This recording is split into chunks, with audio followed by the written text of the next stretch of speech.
The Tall Tale Heart, Part 2, paragraphs 9 to 19. It was open, wide, wide open, and I grew furious as I gazed upon it. I saw it with perfect distinction, all a dull blue, with a hideous veil over it that chilled the very marrow in my bones. But I could not see nothing else of the old man's face or person, for I had direct the ray as if by instinct, precisely upon the damned spot. And now have I not told you what you mistake for madness is but over acuteness for the scene? Now I say, there come to my ears a low, dull, quick sound, such as a watch makes when enveloped in cotton. I knew that sound well, too. It was the beating of the old man's heart. It increased my fury as the beating of a drum simulated the soldiers into courage. But even yet I refrained and I kept still. I scarcely breathed. I held the lantern motionless. I tried how steadily I could maintain the ray upon the eye. Meantime, the hellish tattoo of the heart increased. It grew quicker and quicker, and louder every instant. The old man's terror must have been extreme. It grew louder, I say, louder every moment. Do you mark me well? I have told you that I am nervous. So I am. And now, at the dead hour of the night, and the dreadful silence of the old house, so strange a noise as this excited me to uncontrollable terror. Yet for some minutes longer I refrained and I stood still. But the beating grew louder and louder. I thought the heart must burst. And now a new anxiety seized me. The sound would be heard by a neighbor. The old man's hour had come. With a loud yell, I threw open the lantern and leaped into the room. He shrieked once only.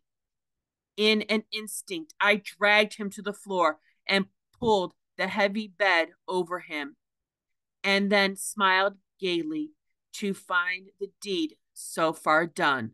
But for many minutes, the heart beat on with a muffled sound.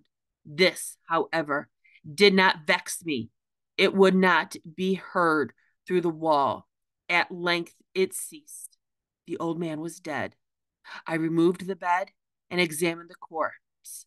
Yes, he was stone dead. I placed my hand upon the heart and held it there many minutes. There was no pulse. He was stone dead. His eyes would trouble me no more. If still you think me mad, you will think so no longer when I describe the wise precautions I took for concealment of the body. The night waned, and I worked hesitantly, but in silence. First of all, I dismembered the corpse. I cut off the head and the arm and the legs. I then took up 3 planks from the floor of the chamber and deposited all between the scantlings. I then replaced the board so cleverly, so cunningly, that no human eye, not even his, could have detected anything wrong. There was nothing to wash out, no stain of any kind, no blood spot whatever. I had been so I had been too wary for that. A tub had caught it all. When I made an end of these labors, it was 4 o'clock, still dark as midnight. As the bell sounded the hour, there came a knock at the street door.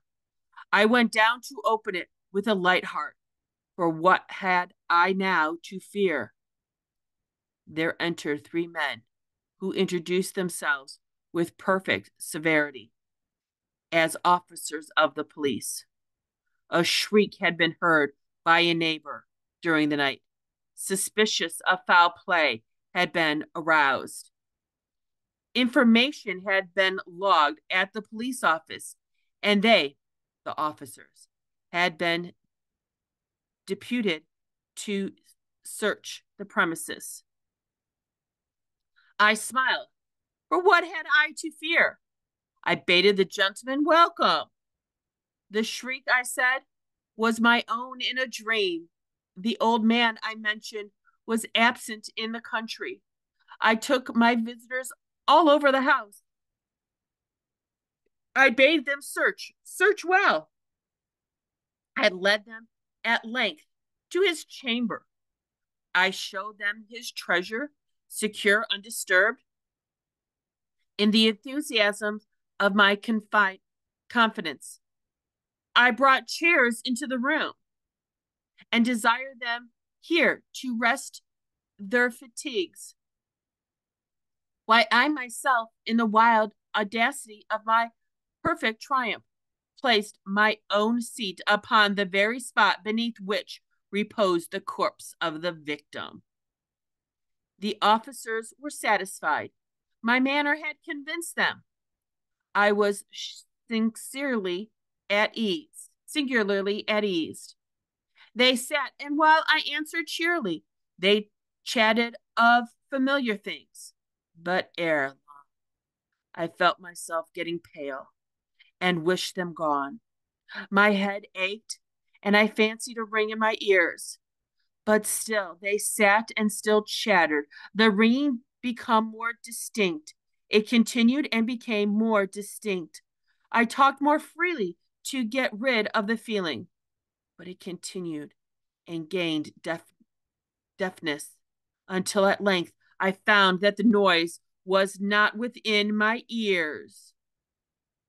No doubt I grew very pale, but I talked more fluently and with a heightened voice. Yet the sound increased. And what could I do? It was a low, dull, quick sound, much such a sound as a watch makes when enveloped in cotton. I gasped for breath, and yet the officers heard it not. I talked more quickly, more vehemently, but the noise steadily increased. I arose and argued about trifles in a high key with violent gesticulation, but the noise steadily increased. Why would they not be gone? I paced the floor to and from with heavy strides, as if excited to fury by the observation of the men, but the noise steadily increased. What could I do? I foamed, I raved, I swore. I swung the chair upon which I had been seated and granted it upon the boards, but the noise arose over all and continually increased. It grew louder, louder, louder, and still the men chatted pleasantly and smiled. Was it possible they heard not? No, no, they heard. They suspected. They knew. They were making mockery of my horror. This I thought, and this I think. But things was better than this. An agony. Anything was more tolerable than this desire. I could hear those hypocritical smiles no longer. I felt I must scream or die, and now again, hark, louder, louder, louder. Villains, I shrieked, dissembled no more. I admit the deed. Tear up the planks. Here, here. It is the beating of his hideous heart.